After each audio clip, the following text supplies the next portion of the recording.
Tuatahi ka mihi ake au ki a koe Benjamin I runga e ngā kaupapa o te wā nei. E ngā pātai e tuku nei ki a koe kia au. Nō reira huri nā whakaro ki te wāhingaro. Kia rātou māno te ao tua whakarere I o tātou nei tipuna, I o mātou nei tipuna. Nō reira ka tangi ka mihi e tonu ki a rātou mā. Tuarua ka huri tēnei ki ngā kanui, ki ngā taringa e whakarongo atu ki tēnei o ngā kōrero. Nō reira tēnā koutou, tēnā koutou, tēnā koutou katoa. Kia ora everybody and welcome from New Zealand. My name is Thomas Tawhiri. I am a New Zealand Māori from the East Cape of New Zealand, situated in the Bay of Plenty. I also connect to the Waikato, to Ngāti ki Wharepuhunga, which is in the Waikato region, the Tainui region, or Tainui Waka. And I'm also from Ngātai, which is very, very closely connected to the East Cape people, but we are descendants of the Tainui Waka and Tōrere Nui Ārua. My work, I am currently at the moment a Pouwhakahaere Kaupapa Māori, Māori manager, Māori Kaupapa Māori manager within New Zealand Customs. My area of research over the years has been predominantly in education, but I'm also hold a first-class Masters in Indigenous Studies through Te Wānanga or Aotearoa, which is an Indigenous university here in New Zealand. New Zealand is known around the world for many reasons. The Maori culture, the haka, the rugby, the kiwi, and the magnificent landscapes between mountains and ocean. New Zealand is two main islands, one to the north and one to the south, located above a mysterious submerged continent, Zealandia.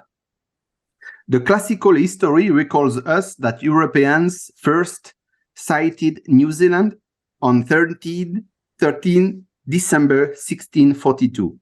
At this time, Maori had discovered and settled every part of these islands, and they already made strong connections to the land. Welcome to the Borders in Globalization podcast. Welcome to our listeners. My name is Ben. I'm a researcher with the Borders in Globalization project. I'm speaking from the traditional territory of the Lekwungen peoples in the Salish Sea region. Today, we are going to talk about Maori people, tribal borders, and customs in New Zealand with Thomas Tawhiri, Indigenous Maori custom agent, expert, and researcher. Welcome on board, Thomas. It's great to see you. Kia ora, Ben. Thomas, let's start the interview by getting to know you better. Who are you and what are your areas of work and research? Tuatahi ka mihi ake au ki a koe Benjamin I runga e ngā kaupapa o te wā nei. E ngā pātai e tuku nei ki a koe kia au. Nō reira huri nā whakaro ki te wāhingaro. Kia rātou māno te ao tua whakarere I o tātou nei tipuna, I o mātou nei tipuna. Nō reira ka tangi ka mihi e tonu ki a rātou mā. Tuarua ka huri tēnei ki ngā kanui, ki ngā taringa e whakarongo atu ki tēnei o ngā kōrero. Nō reira tēnā koutou, tēnā koutou, tēnā koutou katoa. Kia ora everybody and welcome from New Zealand. My name is Thomas Tawhiri. I am a New Zealand Māori from the East Cape of New Zealand, situated in the Bay of Plenty. I also connect to the Waikato, to Ngāti ki Wharepuhunga, which is in the Waikato region, the Tainui region, or Tainui Waka. And I'm also from Ngātai, which is very, very closely connected to the East Cape people, but we are descendants of the Tainui Waka and Tōrere Nui Ārua. My work, I am currently at the moment the Pou Whakahaere Kaupapa Māori, Māori manager, Māori Kaupapa Māori manager within New Zealand Customs. My area of research over the years has been predominantly in education, but I'm also hold a first-class master's in Indigenous Studies through Te Whanau or Aotearoa, which is an Indigenous university here in New Zealand. Thank you very much, Thomas, for your biography. Now, if you would like, let's talk more about New Zealand per se. As an island, New Zealand has no land borders with other countries. In contrast, New Zealand has a total of 15,000 kilometers of coastline, vast marine resources, and New Zealand has rights and obligations in relation to various maritime zones. These include New Zealand's territorial sea, its exclusive economic zone, its continental shelf, and also the New Zealand's maritime claims to the outer limits of the continental shelf beyond 200 nautical miles from the coastline. New Zealand possesses the fourth largest exclusive economic zone in the world, and New Zealand, therefore, has maritime borders with Australia, Fiji, Tonga, and France. Thomas, how do you think about and represent international borders when you live on an island with maritime borders? And more generally, Thomas, what is the specificity of New Zealand in relation to borders? New Zealand's quite we are really much at the bottom of the Pacific Ocean, the closest landmass, I guess, to the Antarctic.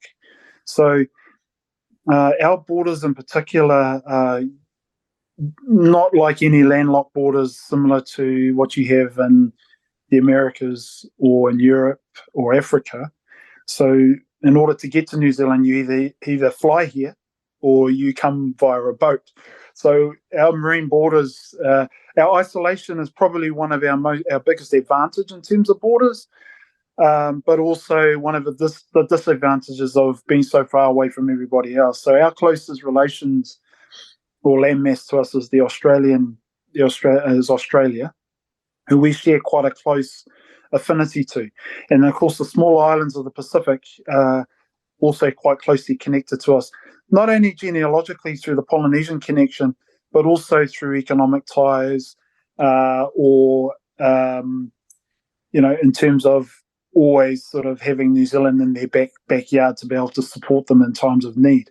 So our New Zealand borders are very important to us economically.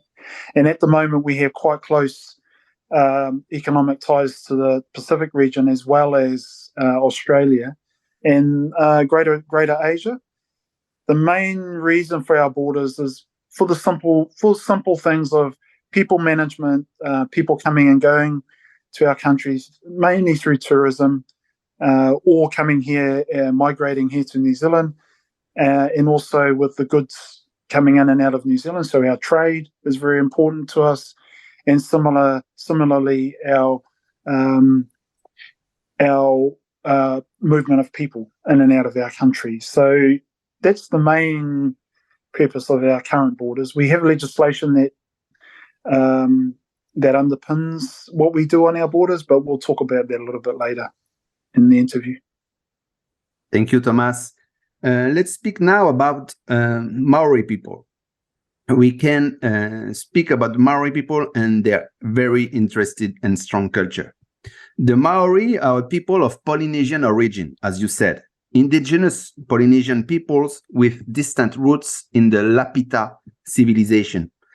And they are notably the first inhabitants of what is called now New Zealand. They arrived there more than 1,000 years ago. And according to some tribal stories, Kupi was the first Polynesian to discover the islands of New Zealand. Thomas, can you share with us what we know about Maori life prior to European contact?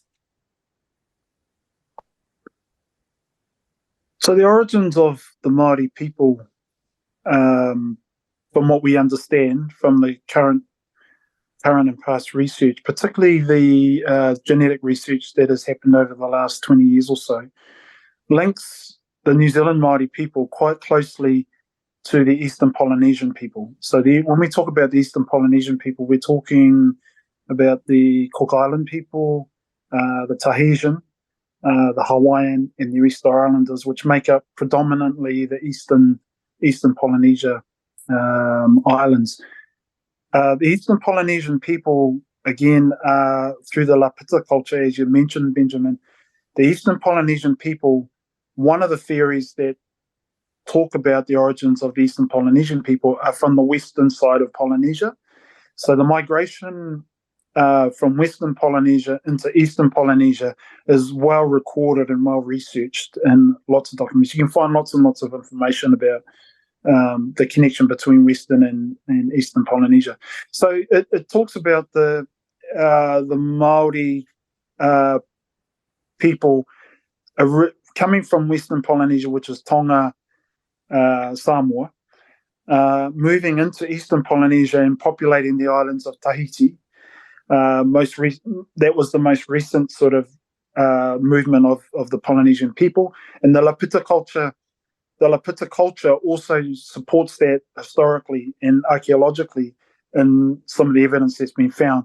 From Tahiti and the Marquesas Islands, our people then spread simultaneously out into the Hawaiian and Easter Island areas. This sort of migration happened, around about 3,000 to 4,000 years ago. Then from there down into the Cook Islands, our people moved, and then finally populating the islands of New Zealand, which are my ancestors, were the final movement of that Polynesian triangle made up of the western, eastern, and southern, northern, eastern, and southern Pacific Islands, which we call the Pacific Triangle. Thank you, Thomas, for sharing with us all these long stories about the navigation and the discoveries of Maori people in the New Zealand. By the way, Thomas, what does the word Maori mean? My understanding of the word Maori originates from the word which we call the long word which we call Wai Māori. Wai Māori is a term that is used for fresh water. Fresh water, in its essence, is something that we refer to as the Māori people. But Māori is a term or a comment, a name that is well known throughout Polynesia. So, for instance, mostly used in Eastern Polynesia. The word Māori, I suppose, in terms of some of the other understandings of what I understand it to be, is also a common Māori term which refers to a people known as Māori. In the Māori interpretation here in New Zealand, we refer to it as Wai Māori or fresh water. But in some of the wider contexts throughout the Eastern Polynesia, Māori is known by many different dialects. Maoli, Maohi, for instance. Maohi is something that's also heard. Maoli, Maoli. So these are all different names that are known from some of the different countries, some of the different islands, Tahiti, Hawaii, Easter Island. But the name Māori, they're all the same. They all mean the same. And it means, another meaning for Māori is ordinary, just an ordinary person, or an ordinary, a common person is also what it's known as. But I like the term Wai Māori, which refers to something that comes from the earth, is pure, is natural. And when you think about water and the way that where water comes from, it's from the earth. It comes from the earth, it's pure, and it's natural. Wow. Great. Thank you, Thomas, for sharing with us the signification of Maori. As you said, the Polynesian navigators were very skillful. And you said also some information about that. According to some genetic studies, Maori people, they would even have been in contact with the peoples of South America in AD 1200. And my question is this one, Thomas. Where does this talent for navigation in waka or canoes of the Polynesian peoples come from? And how did they locate themselves in the ocean? What were their techniques?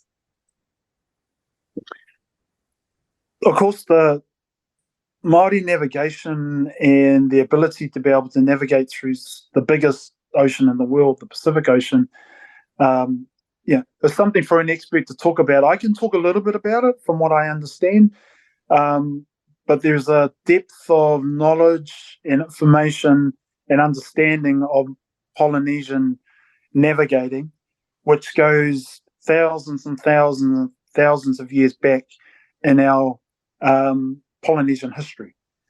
It belongs to an era that goes all the way back to the Austronesian times, when our ancestors were believed to have occupied parts of Asia. However, I can only really talk about the most recent times, about 8 to 6,000 years ago, when our ancestors moved around the Pacific quite easily and quite regularly. So when you put it into context, our Māori ancestors or Polynesian ancestors were circumnavigating the biggest ocean in the world pretty much around the same time as the Vikings of Europe, who are also a well-known maritime race, or a race that's well known for its ocean, deep sea ocean going skills and techniques. So the idea that our ancestors were able to navigate a huge ocean meant that they would have been fairly advanced intellectually as well as physically to be able to move around with such ease. My understanding of the way that our people, our ancestors, were able to navigate the Pacific Islands was not difficult for them at all. And much of what they did was based on observation of the natural environment, and the use of the natural environment to be able to go from one point to another point. That natural environment included many complex systems that are part of our science, that our modern scientists and even modern Europeans, when they first come across Polynesian people, found it very, very difficult to understand how these people managed to traverse thousands and thousands of kilometers of ocean to very, very small islands, and find their way quite easily around these places. So before European contact in Polynesia, our Polynesian people had quite a complex, technically advanced society that moved from island to island. And during these times, built up over thousands of years, during these times there was a culture that was built that where there was a information sharing and knowledge sharing between cultures about the different parts of Polynesia and how we got there. So the final journey where they arrived in New Zealand on a double hull waka was the final jigsaw piece that made up Polynesia. So the Māori people our ancestors that arrived here in New Zealand from Eastern Polynesia was the final journey of thousands and thousands of years of knowledge of being able to navigate around the Pacific, which led them here. Which also makes me surmise that it wasn't something that just happened by accident, as some of the European researchers and theorists would write about back in the 1940s and 50s. Our ancestors always said that they always had the innate ability to be able to explore. So I guess if there was one thing that I would represent here for our ancestors, including our Polynesian people, was they were essentially explorers. And in order to explore, they gained over centuries of development, information about the stars in the cosmology, information about the seasons, information about the sea and how the sea behaved, the ability to be able to read tides, the ability to be able to move according to the seasons and the seasons of the earth. So they had advanced knowledge of these things in order to, before they even were able to go out on developed Abaha Waka to go out in search of. So essentially our people, the Polynesian people, were explorers. Thank you, Thomas. It's an amazing story, an amazing science degree of knowledge and the culture. It's incredible. And Thomas, what do you think of the idea of renaming officially New Zealand with the Maori name Aotearoa? Aotearoa is a name that belongs to Aotearoa, so it belongs to New Zealand. Aotearoa existed long before the name New Zealand was given by the Europeans. Aotearoa is an old name, meaning the land of the long white cloud. When our ancestors first arrived here 1,000 years ago, the first sight that they gained of New Zealand was a long white cloud that sat over the landmass.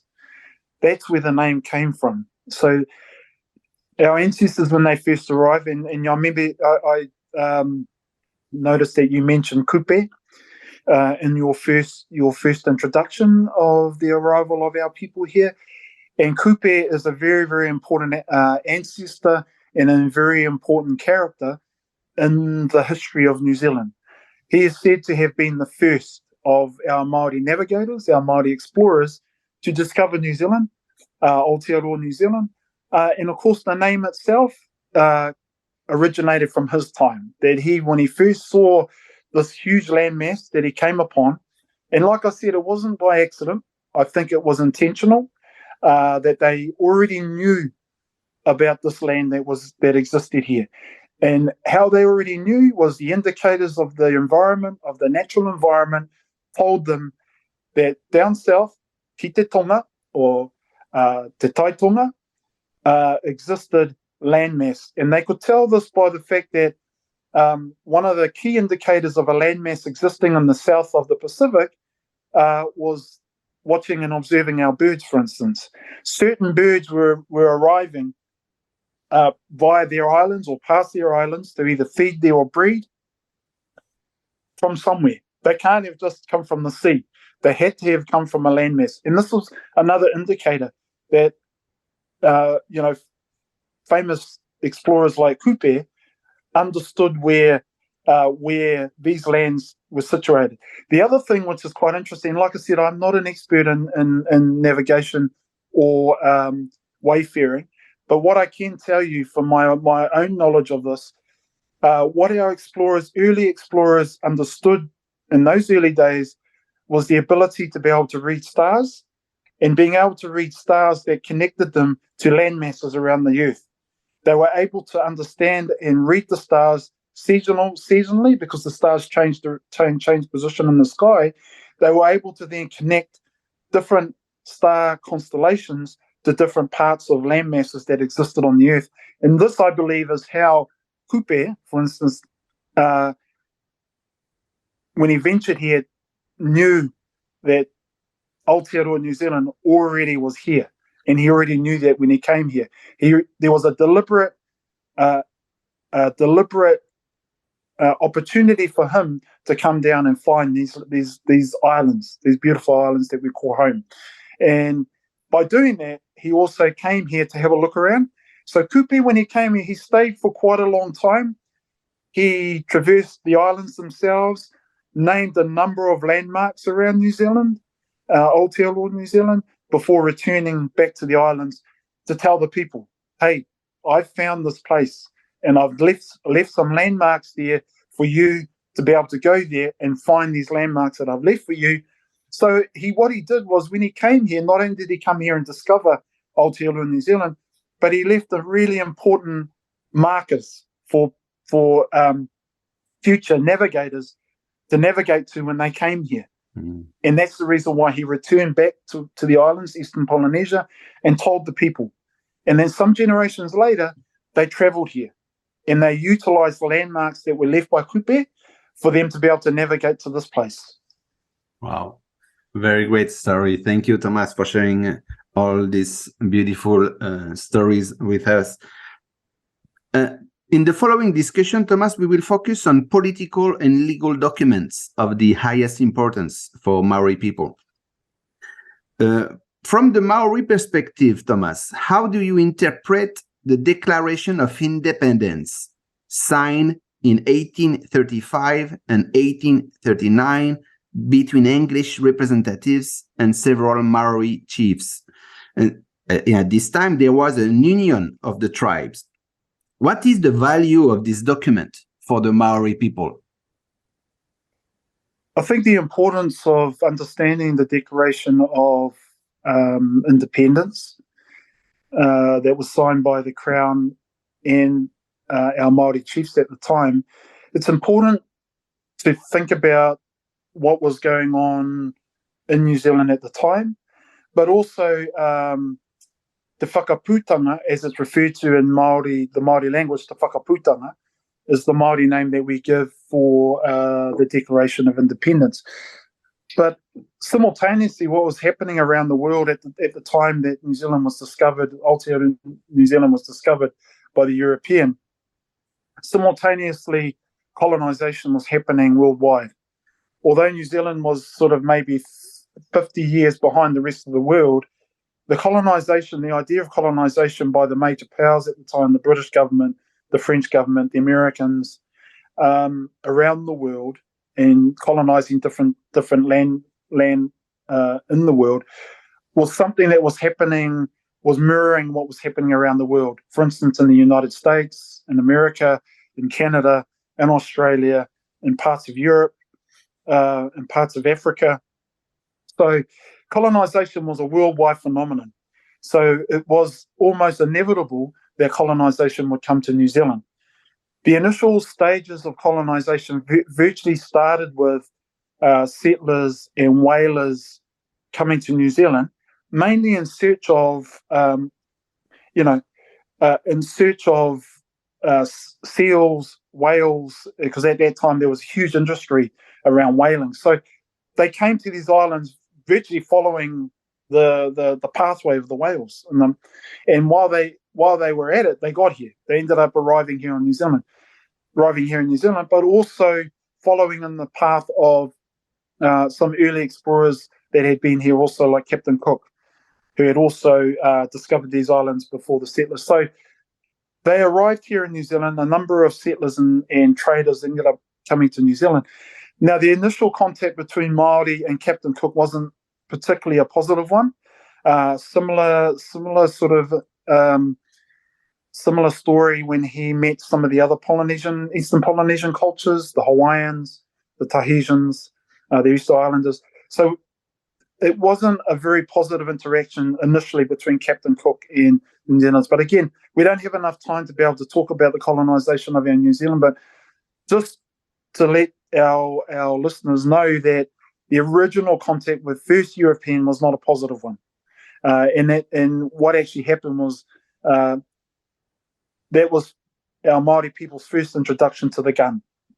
Some of our people actually died, were killed, some of our ancestors were killed, with a misunderstanding, a cultural misunderstanding between Captain Cook and our Māori people, because they didn't understand him, he didn't understand them, and of course there was a conflict that happened.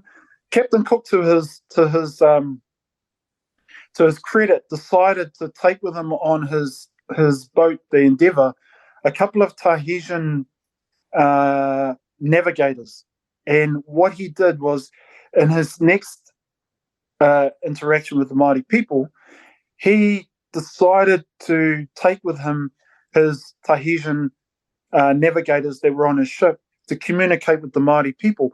So although there was some, 5, maybe 600, 700 years disconnection between our Māori people here in New Zealand and our Polynesian people in Tahiti, the language itself still was understood by our Māori, our ancestors here in New Zealand, when our Tahitian whanaunga, our Tahitian relations, spoke in their language to our people here in New Zealand.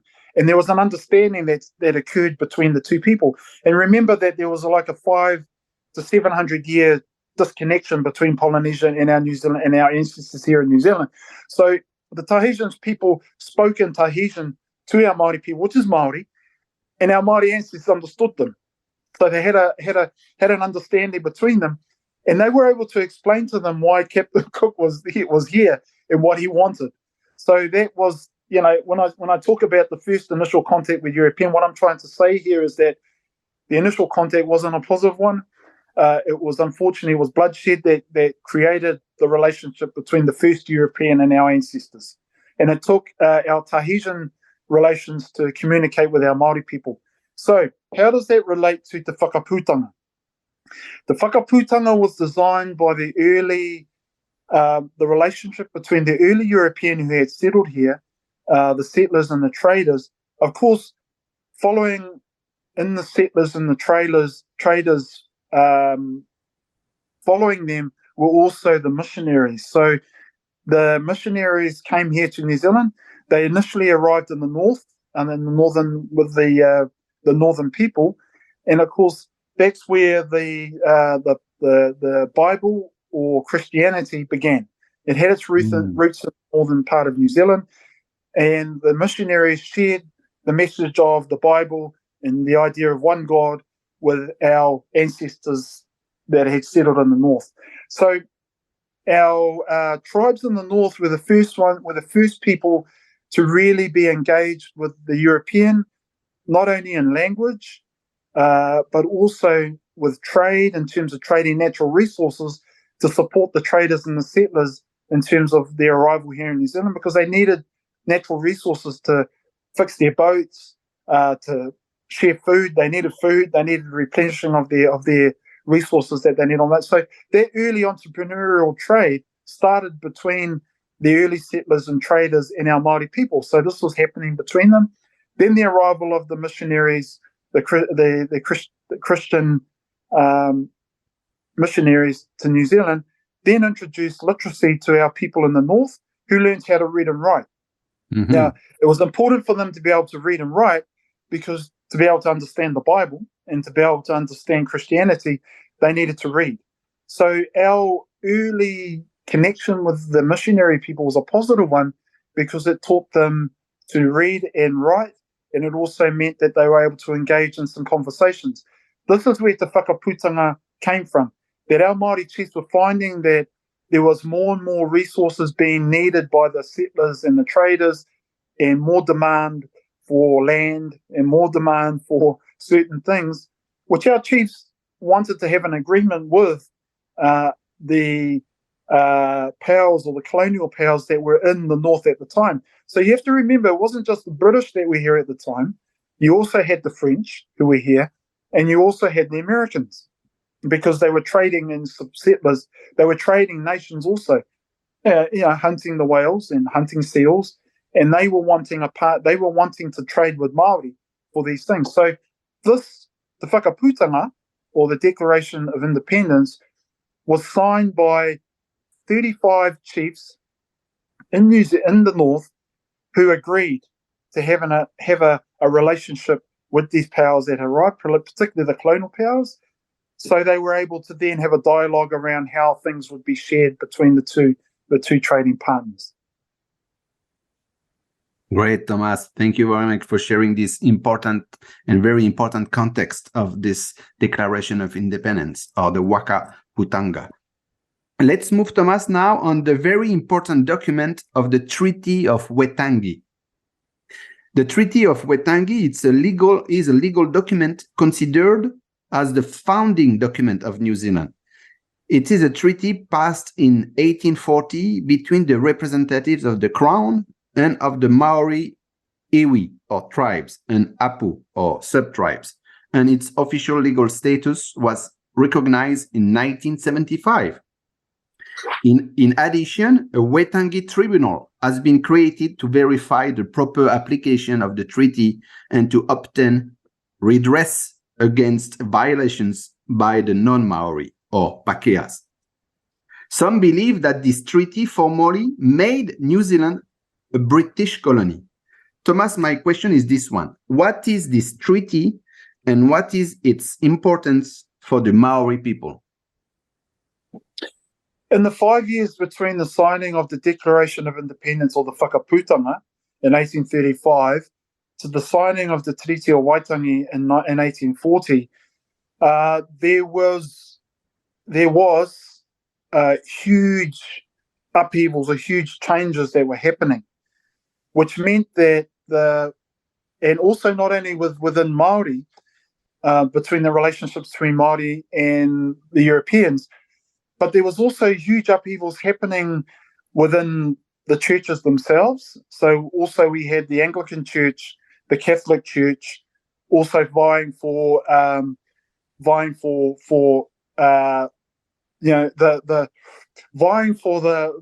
souls of the Māori people, if you know what I mean.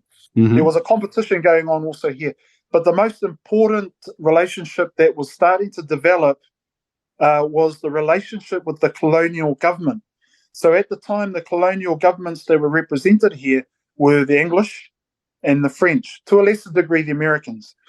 But the biggest threat to the colonial British were the French. So the French had set up camp here in New Zealand and were actually a threat to the British government because the French were starting to develop relationships and little contracts along the way with the local Māori people, and were keen to establish a settlement here in New Zealand, or a colonial sort of presence in here in New Zealand. And of course, if we look at what was happening in 1840 worldwide, there was huge competition between the French and the English for the different continents that were being colonized around the world. I mean, you look at America, you look at Canada, look at Africa, and then you look at parts of Europe. So it was an interesting thing. However, the British government were a long, long way away from New Zealand. So were the French. So they really couldn't commit huge resources to come to New Zealand to take over, to look after New Zealand. They had to come via Australia. So in New South Wales, we had a colonial government that was already set up in Australia. So that colonial government in Australia is where our first governor from the British Crown, Governor William Hobson, came. However, earlier, the 5 years previous, we only had an informal type of relationship in the Whakaputanga. So the Whakaputanga, or the Declaration of Independence, things were a bit sort of ad hoc, and they weren't based on any real agreements, because the idea of settlers being able to go and do their own thing with certain chiefs was starting to occur. So that wasn't sort of a very particularly good way for Māori relationship and Crown relationship to develop. The British government took it on itself to develop a treaty between the British government and the Māori chiefs. So on February the 6th in 1840 at Waitangi, Governor William Hobson, on behalf of Queen Victoria, 43 Māori rangatira, or chiefs, signed the Treaty of Waitangi, which was almost like a covenant or an agreement between those 43 chiefs at the time and the British government that they would have a treaty to agree to certain terms. My understanding or my interpretation of that original document and the four articles that existed there was that the document itself was in Te Reo Māori. And the Te Reo Māori version and the English version of the Treaty of Waitangi differ in their interpretation.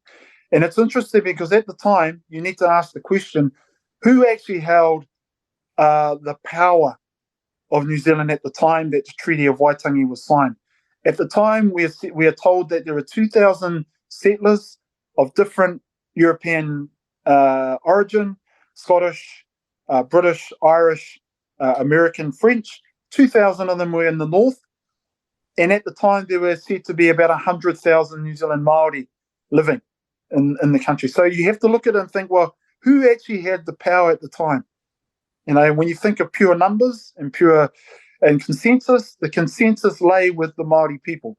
So the Te Reo Māori version that was written for the sake of the Māori population, and the understanding that when it was read orally to them, they could hear it and hear the words in Te Reo Māori, so they understood what it meant.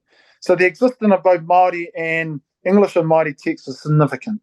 So whilst the Treaty of Waitangi is the Māori name, the Treaty of Waitangi is the English name given, was initially drafted in English, but realizing that it needed to be in Te Reo Māori for the understanding of the chiefs, it was translated ad hocly, and I mean ad hocly, on a boat just sitting outside of the Bay of Islands.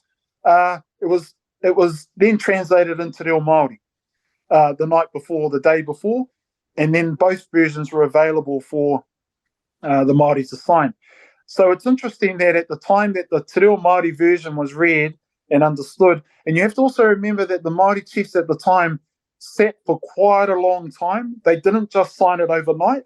They debated, they argued, they talked to the English crown, but they sat on it for quite a few days, and I think weeks really, to discuss it and debate it. And then finally, when they decided, 43 chiefs who had the mana to be able to sign the Treaty of Waitangi, 43 chiefs finally signed the Māori version of the Treaty of Waitangi.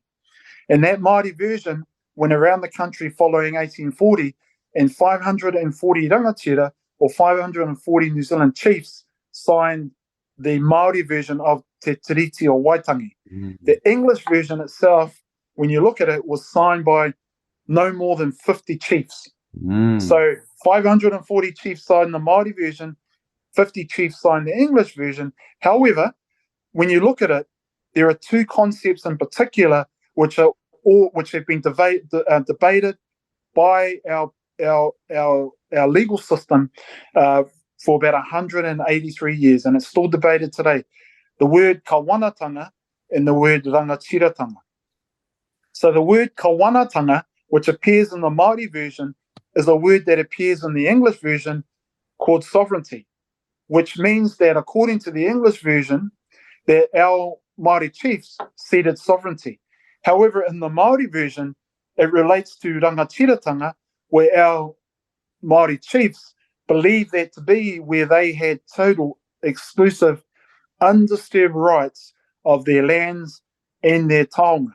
So tēnō Rangatiratanga to our 540 chiefs that signed the Treaty of Waitangi meant something very, very different in the English version. Yeah, of course, Thomas. Thank you very much for speaking about this complexity and this complex legal interpretation between two languages. And that's true. The Maori version has more power than the English version, of course. And let's now speak about tribal borders in New Zealand. I would like Thomas to talk more about Maori culture. The Maori population is a minority in New Zealand. It forms about 18% of the New Zealand population. My question is this one: how Maori society is organized in general in terms of the diversity of its social units? I know some people are speaking about iwi, Whanau, or Hapu. What are the social units in the Maori culture, Thomas? The social units are grouped into relationships, so blood relationships. The word that you've used here, iwi, refers to the English word tribe. However, iwi, from my understanding and what I've been taught, iwi comes from the word poroiwi or koiwi. It's in relation to the skeletal remains of a human being once they've passed on, that those remains were very, very important to our people and it's something we share with other Indigenous peoples around the world, like the Native Americans, First Nations, Canadians, share a similar culture, where those remains were kept in terms of the poroiwi. So what happened was that when somebody passed on, the bones, once the flesh had sort of rotted from the bones, those bones were then recollected and gathered together, and then they were kept in a certain place, a very, very sacred ceremony, which we call te hāhunga. Te hāhunga is to exhume. So te hāhunga was to take the bones and then to put them into a special place, either a cave or a special place that was put aside by the iwi, where all those people who were related to each other or closely connected to each other were kept. So the word iwi has a deeper understanding than just tribe. It's also about bones. It's also about the idea of hahunga, and it's a custom that our ancestors in the day would exercise as part of our culture. So keeping those bones was a very, very important part of Māori culture, and death customs in particular, te tangiana. The word hapu is referred to as a sub-hapu, and the sub-hapu of the sub-tribe, or the hapu, is in relation to the word hapu from growing up, also means to me to be pregnant.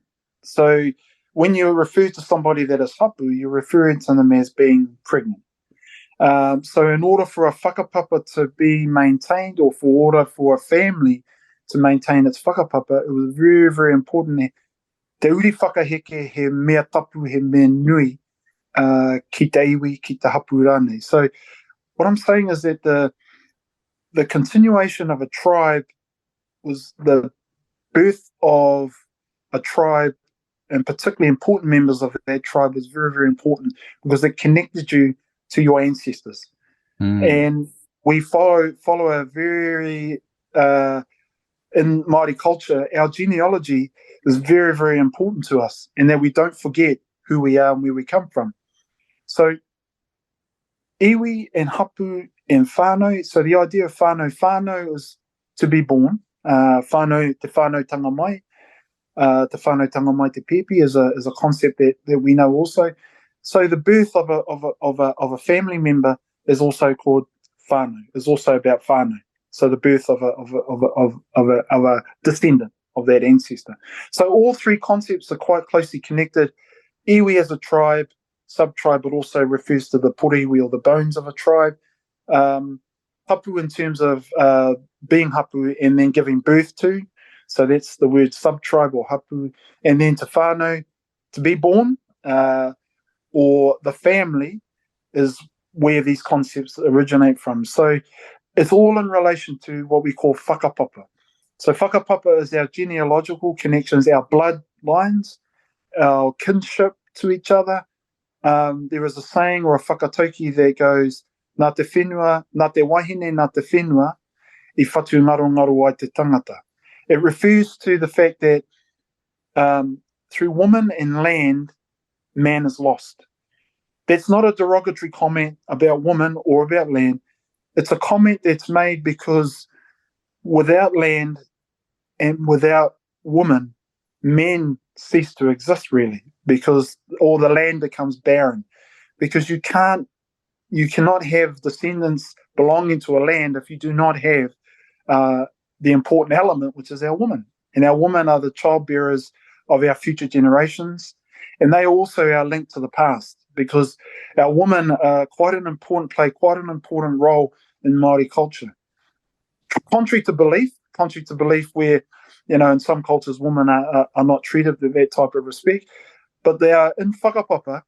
I come from an ancestor, a woman, Muriwai, who was referred to as an ariki. So an ariki is a word that is not often used, but ariki is a very high-born, important person in your genealogy, and she is female. And we have these stories throughout Māoridom that much of our whakapapa, or our genealogy, not only descends from the male ancestor, but we also have very important female ancestors. Another one of my important female ancestors is Tawhiri Nui Arua. She was a woman. She was the daughter of a very important chief from the Tainui Waka who arrived here in New Zealand, Hoturoa. She was his daughter. And she also was the progenitor, or the future of the Ngaitai iwi, which exists because of her.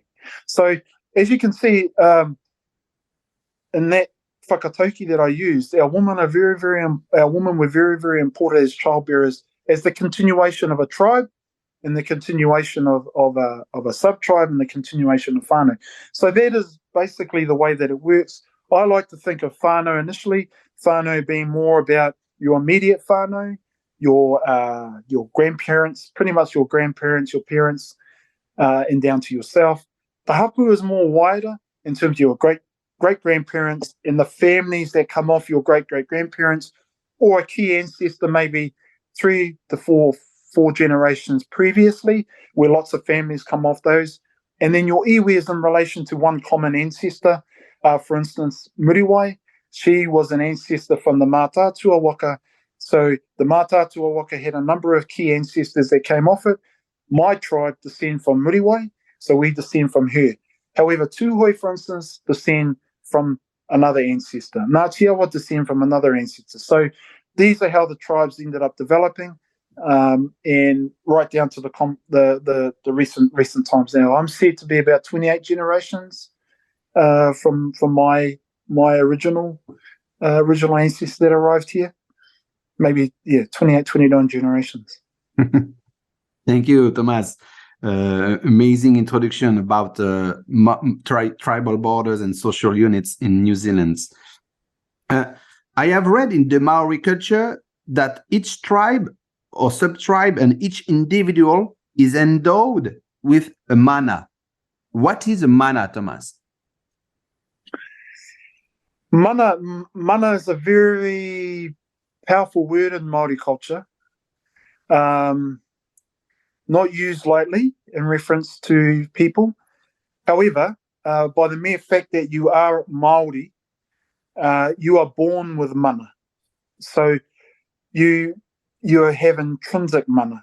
And what I mean by the word mana is the prestige, the power, the birthright, the honour, the blood right. It is everything that is imbued in you as a Māori person that you carry, that belongs or is genetically imbued in you from generations and generations of ancestors that we represent.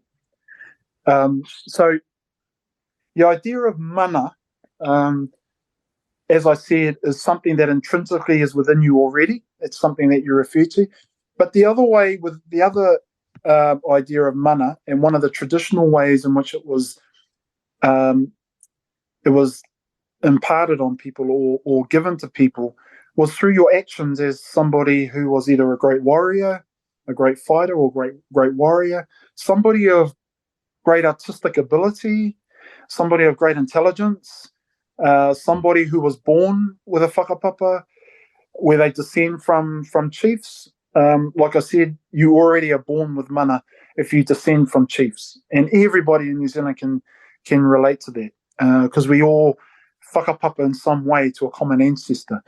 However, the word mana, of course, has sort of evolved over the generations, and the idea of the modern use of mana, it's something that is bestowed upon you because of the work you do or the reputation you have for the great things you do, either for Māori or the great things you are becoming. You're like an expert in something that you have become known for, and people bestow great mana upon you because of that. The existence of mana in terms of genealogy is still there, so we still have people who are highborn, who relate their whakapapa directly to an ancestor. For instance, a key example of that would be Kingi Tuheitia. So Kingi Tuheitia is 7 generations of the kingitanga. He represents 7 generations of his ancestors that were chiefs of the Tainui Waka, and he represents the mana motuhake, or the mana of the Māori people, that was bestowed upon his ancestor, Potatau Te Wherowhero. And of those generations, from his lineage comes 7 kings, and also Kingi Tuheitia's mother, Te Atarangi Kahu, who then had the mana transferred down to her son Tuheitia. So you can see the lineage of the whakapapa, or of the genealogy that passes down to a person, and that's Kingi Tuheitia that represents that. We have a number of examples in Māoridom of rangatira, true rangatira, that have whakapapa where they descend from chiefs. Thank you, Thomas. And you spoke about the importance of genealogy for the determination and the identification of the tribes and also of the tribal borders or tribal boundaries. And at the time of the Treaty of Waitangi, we know that there were conflicts between the tribes for land before the Treaty of Waitangi. In particular, and you said it at the introduction, in the introduction of this podcast, because of the intrusion of weapons, of firearms by the English and French. But my question is about the existence or no of territorial boundaries in New Zealand between Maori peoples, between Maori clans or Maori families. Are there any types of territorial boundaries between these social units, Thomas? Yes. So before the arrival of the European, our Whanau units, or our iwi units, as well as our Hapu units, existed within land boundaries that belong to their you had tribal boundaries that existed to make sure that tribes understood where your boundary began, where their boundary began and your boundary ended, or your boundary began and their boundary ended. So it was very, very important for resources that tribes understood. Or Hapu units. So some land is owned also, some lands are also owned by Hapu. Hapu were quite influential also. A lot of marae or traditional areas that our Māori exist on Hapu were quite an important element of those, because those were the Hapu boundaries. So Hapu made up iwi. When there was a major iwi disruption or a major iwi conflict, then iwi would come in, which is much larger numbers. So you had access to larger numbers. But in the smaller sense, the Hapu units or the sub-tribe were in charge of maybe 2, maybe 3 different marae, and those marae had connected to them some land. Now, you have to also think that in the initial stages, 1,000 odd years ago, when our ancestors arrived, there was a lot of land, Yes. and the land that they existed on at the time was open. You could arrive here and you could say, right, this is where I'm going to live. That river, that mountain, over to that peak, that's where my land boundaries are, and those are respected. However, as the numbers of Māori people started to grow, competition and conflict for resources started to occur a lot more between tribes. So tribes went from a Hapu collection. Tribes started to develop in terms of numbers to make sure that those boundaries stayed intact and other tribes didn't encroach on those boundaries. And the reason for that was mainly resources. Access to seafood, access to birds, access to growing food. These were all very important elements for the survival of Māori people and the survival of the Māori tribes. So quite a complex system of social interaction and social development started to occur from the time our ancestors arrived here to the state where we have we developed a very complex system of warfare as well, where our ancestors became experts in tactical as well as warfare, as well as combat and warfare, because of the competition for resources. Also developed in those times. The great thing about our ancestors, they adapted to their environment. So whatever their environment was, like I said, we were great observers. We lived in unison. We lived in harmony with the environment. So the environment shaped how we lived our lives back in those days. Thank you, Thomas. Following your answer, how could we define what a tribal border is? Are there any specific material or social indicators? You spoke about genealogy. but maybe it exists some material indicators. I don't know, a bourne, a river. The naming of your border, the naming of tribal,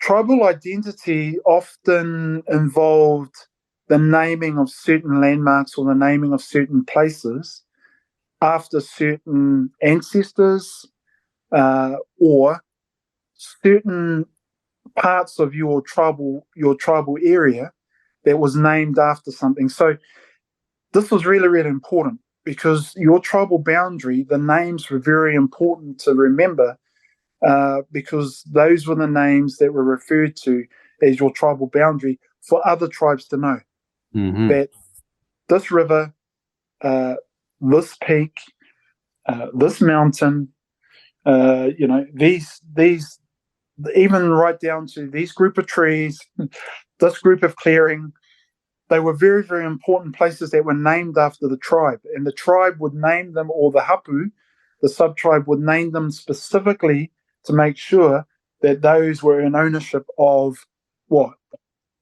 and guardianship of that tribe who was occupying that area. So I suppose 99% of the law really at the time was occupation.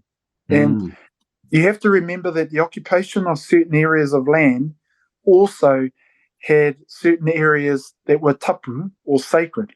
So burial grounds, for instance, was another really important, what I refer to as tohu whenua, or named areas or places that a tribe would have in their in the naming of their borders. So they would know where all these significant areas were. The tribal burial grounds, or the Hapu burial grounds, the tribal cave where, as I explained before, where all the taonga or the bones lay. So only the tribe who settled those areas would know these things. That's why it was such a sacred thing. The other thing that we had highly developed in our culture or in our society were our tohunga. Our tohunga were our experts in different parts of Māori culture and different parts of Māori society. They were tohunga that were they were like shamans, but there was no English word that you can actually translate a tohunga. But a tohunga was somebody who was an expert in what they did, whether it was the spiritual arts, the physical arts, the ability to be able to use different types of incantations to help things. They were able to read the environment, read the natural environment, to be able to tell you the signs of the environment. So they were similar to other Indigenous cultures. They had men who were sacred men, or sacred medicine doctors who were able to predict and support the tribe in terms of those matters. And then sitting alongside them, you had the rangatira, how I referred to the rangatira, or the high-born chiefs who were born specifically for a purpose, whether it was warfare, whether it was leadership, whether it was aspects of the tribal politics. And this became quite a complex system by the time the Treaty of Waitangi came about. So when they signed the Treaty of Waitangi, we already had a very complex hierarchical type system in place in New Zealand that had existed for hundreds and hundreds of years. Thank you, Thomas. Yes, a long story about the territorial boundaries, social boundaries, genealogical boundaries. Very important information you share with us, Thomas. But if we could speak now about the current period, how does it work with the current legal and political system of New Zealand? Are these boundaries imposed on the New Zealand legal system, or they are not recognized? How it works? So our current political system at the moment, I'll be honest and I'll be frank. Since the signing of Treaty of Waitangi, when the boundaries were fairly ingrained and embedded within Māori society, following the 40 years or 50 years following the signing of the Treaty of Waitangi, many different types of calamities, I suppose, came about and happened to our people. That's not counting the medical calamities, which was disease. Also, the alcohol had a huge impact on our people. Even simple things like sugar had a huge impact on our people. So our people, I like to go back to that when I started this conversation with you, why Māori talks about pure, indigenous, unpolluted type of environment. And that, I would say, is our people as well. Our people were very much like that before contact with the European. They didn't know what diseases were. So when these things started to come in, there was a calamity that happened to the Māori people, and it happened over a period of about 50 years. On top of that, laws, the British government, as it started, the Crown, as it started to interpret and almost ignore the Treaty of Waitangi, because they did ignore the Treaty of Waitangi, and decided that they would take control of the country, and they would implement a parliament. They would develop a parliament and implement laws and legislation. The laws and legislation ignored tribal boundaries. They didn't care for the fact that Māori people existed in this area for hundreds of years. And then there was laws that were passed where they put through new boundaries of land and divided up land. Māori land was communally owned. European land was individual title. So what happened was the European land was then split up into little individual titles for different parts of the legislation and law. If our Māori people opposed, there were laws that were put in place to go against that. So there was a traumatic time for our people. It was traumatic for our people at that time, my ancestors and my great-great-great-grandparents, where the land was lost. So the land was and it was a systematic, deliberate act that the British Crown went through and took land from the Māori people and Māori tribes. For example, the South Island people, Te Waiponamu, our Ngaitahu people who live in the South, every single acre of land that existed in the South Island disappeared by the turn of the century, the 20th century. So by 1900, every single piece of land that was owned by the Ngaitahu people was taken. Whether it was taken by the settlers, whether it was taken by the Crown, the whole lot just disappeared. So when Ngaitahu came to, in the modern era, they came to negotiate a post-settlement agreement with the Crown, much of that land that was returned to them, but only a very, very small percentage of that land returned to them. I mean, you can't, where I come from, for instance, there are 5 generations of families who have lived on that land ever since that land was taken from our people. The land where I come from was confiscated by the Crown for an act that wasn't even our fault. But anyway, the land was confiscated, and then the land, once it was confiscated, was taken off our people and given to the militiamen or to the different settlers around that area, who were predominantly white Pākehā, given to people, and then that's how they ended up getting the land out of people. And we got squeezed to the margins, almost like pushed into reserves. We were pushed into reserves. And what happened was we had to settle on those areas. So as you can see, the idea that some of the land was taken from us through many different ways, either by force or by legislation. So the current environment now is that we're going through post-settlement. We are going through settlement processes at the moment. We are going through settlement process to agree upon what land needs to be returned and what land can be returned to Māori people. And that those processes are enabling and having a positive effect on Māori people, particularly for future generations. But the percentage that is returning is very, very small and minute compared to what was taken originally from. So the idea of land title was, in European law, individual land title. In Māori law, collective land title of many landowners. So what happened was that was further alienated our people through end up having for a small piece of land you ended up having multiple landowners, Māori landowners, who whakapapa te rea. But because the land was squeezed out, we only had a small piece of land, lots of landowners. Yeah. And then we had a large piece of land that was taken that only had one landowner under European law.